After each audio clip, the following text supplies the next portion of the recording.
Welcome back to another session of Cherished Daughters Revolution, where moms come to invest today in their daughters tomorrow.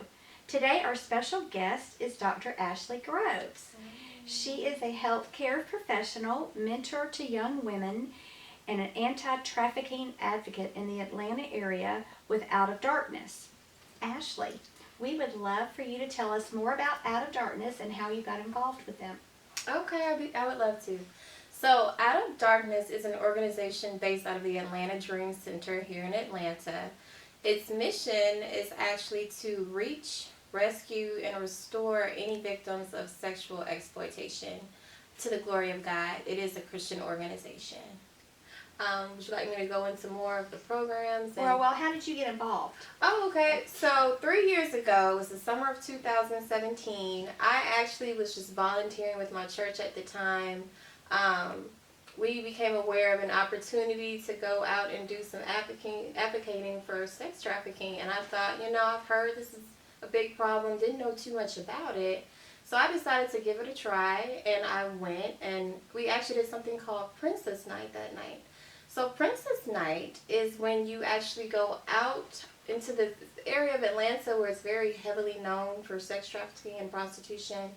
And you actually, in groups, meet with the girls and you pray with them and you hand them an individual rose just to remind them that they are loved by God, that they are beautiful, that He has not forgotten about them. And then we hold hands with them and we pray over them. Wow. We do give them a number if they are ever interested in leaving that lifestyle, and then at that point they can reach back out to us if they are ready to make that change. There's also several different areas of Out of Darkness though. So Princess Night is one of them. They also do jail outreach. They do Encounter, which is what I'm most involved in. That's when they actually go to strip clubs and pray with women that work there. They have a rescue team that actually goes and picks the women up when they're ready to leave this lifestyle. We do have a prayer team too that just prays over all the areas. And then we have a safe house. So our safe house is where the women actually go when they decide that they're ready to leave that lifestyle. They go and stay at the stay house for about 3 weeks or so, where they kind of get conditioned to begin an entire new lifestyle and then go out into the community. And then there's mentors that walk with them for the next year as they start their new life. So those are the main kind of arms that work together, because there's so many different parts that all work together to bring women out of this sexual exploitation. Wow, that just sounds like an amazing organization. Well, we live in the metro Atlanta area. Right. Is the sex trafficking in this area a big problem? So, although it does seem astonishing, yes, Atlanta is #1 in the country for sex trafficking. Oh, wow. Atlanta and Las Vegas are kind of tied, but it kind of teeters back and forth. And the reason why is because both Atlanta and Las Vegas are central to several large cities around it. Also, with Atlanta having the #1 busiest airport in the world, that definitely plays a part as well. There's so many ways to get the victims in and out in Atlanta, so they all play a part in making it a very big problem here. Well, what is the average age of children that get trafficked? So it's 11 to 14. That's the average age of entry for sexual exploitation, but there's no overall age. Some of the women that are rescued from that lifestyle that come to the safe house might be in their 40s and 50s. So that's the general entry age. But again, there's no, set age for this lifestyle. Okay. What is the percentage of girls to boys that get caught up in sex trafficking? So with that, the numbers aren't exactly reported so much with the males. So it's kind of, it's believed that it's about 25% male to 75% female. But again, this is something that's still not really heavily reported when it comes to the males. So the numbers are kind of skewed. But okay. What are some things we should tell our daughters to be aware of? So this is a really tricky question. So for an 11 to 14-year-old girl, well, first let me start by saying kind of the 4 stages of how a girl gets into this lifestyle. So first there's the luring stage, then there's the conditioning, grooming stage, then there's the stage of manipulation, and then there's just the full-out exploitation, right? So the luring stage is when I'll say the perpetrator, approaches the girl, gets to know her, asks a million questions about her, finds out her basic needs, what she's lacking in her life. So during that stage, it would kind of be hard to say to, your daughter, watch out for someone that's asking you 1,000 questions about you and giving you, special treatment, attention. Mm-hmm.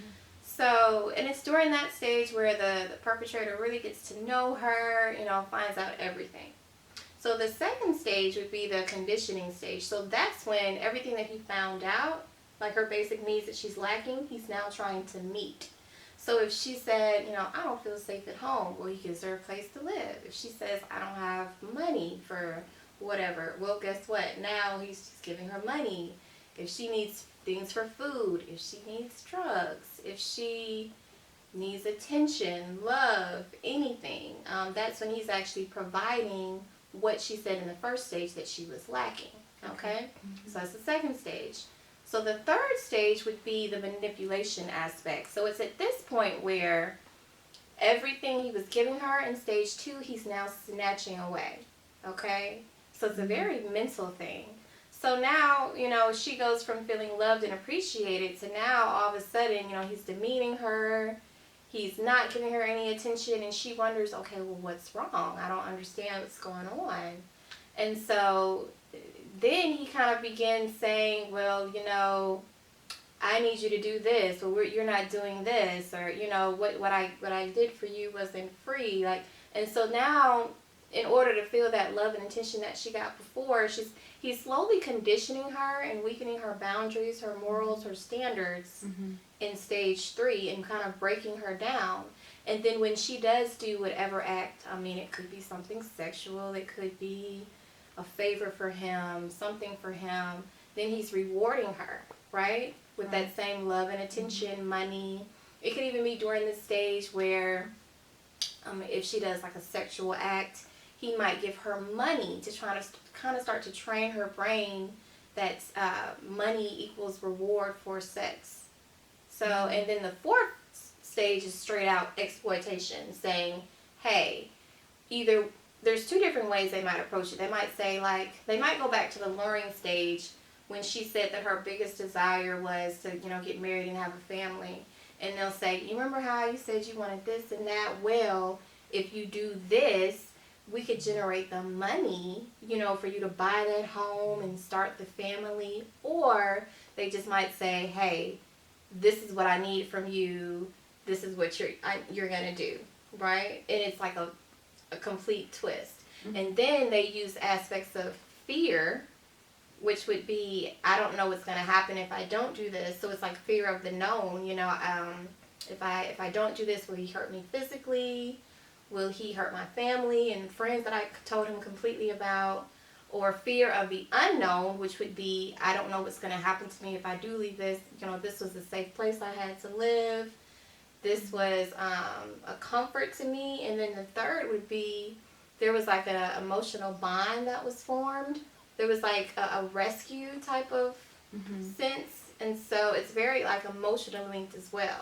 But at this stage 4 is when it's straight out trafficking, like the enslavement. So again, like to answer your question, for a mom to tell like to her daughter what she'd be aware of, it could be like that stage 3, where now all of a sudden, is there anyone that's making you feel less than or demeaning you or, telling you that you had to do something in order to receive something? You see what I'm saying? Like right away, who would turn down someone buying you, expensive things and treating you well, you know? Right, okay. So. No, I've heard that possibly the perpetrators entice teen boys to recruit girls. Yes. Is that true? Yes. So often in sex trafficking, there's a third party. So there's your victim, there's your enticer, and then there's like this behind the scenes third party person. So that could be like, a more established pimp, and then the enticer could be a teenage boy, approaching a teenage girl. So with the teenage boy, he could be getting manipulated the exact same way as the teenage girl. Saying, "Oh, I'm providing you with drugs, a feeling of acceptance." It could be like a gang initiation type thing. It could be anything. And then at one point, hey, this wasn't free, or hey, in order to stay involved with this, group, you have to do this, or hey, it could be fear. I need you to bring me several girls because if not, I'm going to do this. So there could be the same manipulation that could happen to the primary victim could also happen to the enticer. Okay. And of course, money too. I mean, Right. he could be getting paid. Right. So, Okay. yeah. So how do the teenage boys do that though? I mean, do you know what they do, or how they entice the girls once they're hired by the real dudes? So, I think just a boy showing a girl attention, acting. A lot of times the victims call the enticers their boyfriends, Wow. so, Okay. because think about it. If you have a fellow teenage boy and he's, treating you well, taking you out on dates, buying you things, making you feel special, I mean, this could happen to anyone, Right. anyone's daughter. But then slowly he begins getting you going back to those stages. Slowly he kind of starts pulling away the intention and replacing it with, demeaning you, insulting you, and you're wondering what's going on.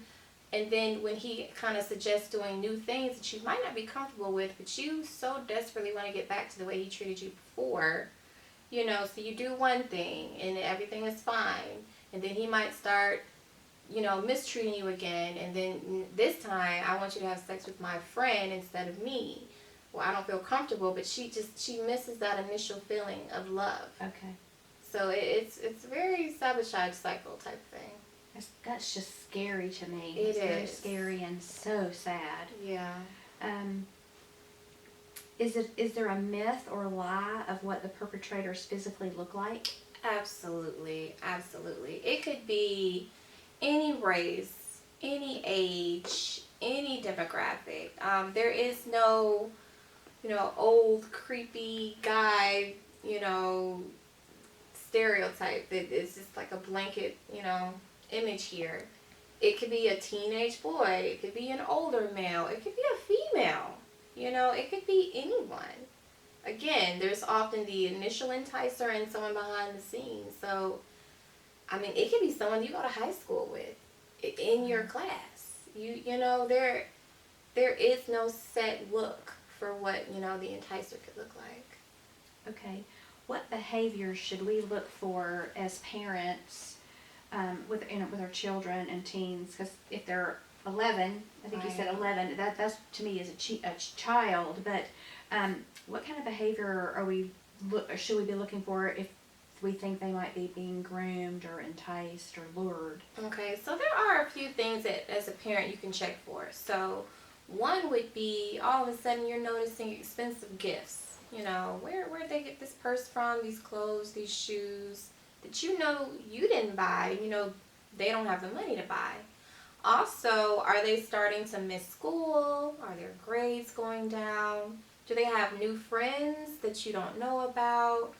Are they starting to be withdrawn? Are they acting out? Are they misbehaving?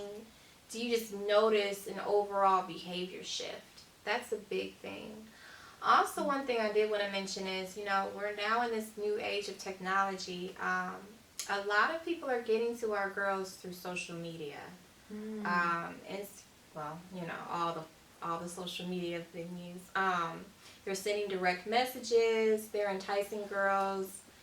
Hey, I don't know if you've heard of the sugar baby. No? Okay. No. So, sugar babies are girls who have sugar daddies. So they'll get money from typically older men Usually they can approach them through social media or just in, face to face. But that's another way. But social media is becoming a big window for how, these people are getting in. So monitoring your daughter's social media, her accounts, also, where she is. I know there's apps these days where you can track where your children are, their friends, making sure you know the parents of their friends. All of this can play a part in how to keep your daughter safe. Okay, so what should we do if we feel like our child is somehow getting involved in that or in one of those stages? I mean, what should we do if we feel like that's happening? Well, first you can have a talk with your daughter, and just hey, what's going on? Just how are you doing? Is there anyone new in your life that, you want to tell me about? And that might not work depending on the relationship with your daughter. But if you do sense something is really going on, you can alert authorities. You can talk to someone at the school. You can also call the national hotline for sex trafficking. There's several venues you can reach out to, though. I would definitely consult the local authorities, though. Well, another thing people don't realize is sexual exploitation is actually the second biggest organized crime in the entire world. So don't be afraid to get police involved. It's only second in the world to drug use, to the drug trade. Actually, the revenue for sex trafficking in the world is about $99 billion. So it's a huge problem, and it is something that authorities are, cracking down on. So don't be afraid to alert your local police. Okay. Well, I really appreciate you coming. I think I've asked you all the questions that we have time for, and I really, really appreciate it. Is there anything else you want to tell us that I haven't thought about asking you? So the one thing that I want to leave everyone with is a lot of times the ways that the girls can get involved in this lifestyle is because they feel like they're lacking something at home. And a lot of times that's self-worth and self-esteem. They feel like they're lacking it from home, and so they go out and they meet these men that basically give them the love and support that they feel like they're not getting at home. So if we can just esteem our young girls, tell them they're loved, they're wanted, that they're cherished daughters, that could be the thing that keeps them from trying to seek it elsewhere outside the home. I think I'm so glad you said that. Yeah. I have worked with girls for so long, and if I get the opportunity to talk to their fathers, I always tell their dads, please make sure that your daughter knows that you love her and she's your princess, and that you were always there for her, and that you're not going, no matter what, you're there for her. Yeah. And and just the girls that feel loved by their father are they seem to adjust way better than the ones that don't. So I'm really glad you said that. But thank you so much for coming today. We really appreciate your time and this wonderful, it's terrible information, but it's great it's terrible to know that this is happening in the world, but it's great information for us as parents, and we really appreciate it. No problem. Thank you. Thank you. Did you enjoy that episode? Well, it's not over yet. We want to keep this discussion going. Hop over to the Cherished Daughters Revolution Facebook group and leave a comment now. If this content is engaging, helpful, and empowering, please subscribe and share with your friends. Let's be real, parenting teens can be hard, but you are who God chose to guide her to adulthood. Keep going, Mom. You have everything she needs. God's equipped you for this, and we're here to help supplement. Thank you so much for watching. See you in the next episode.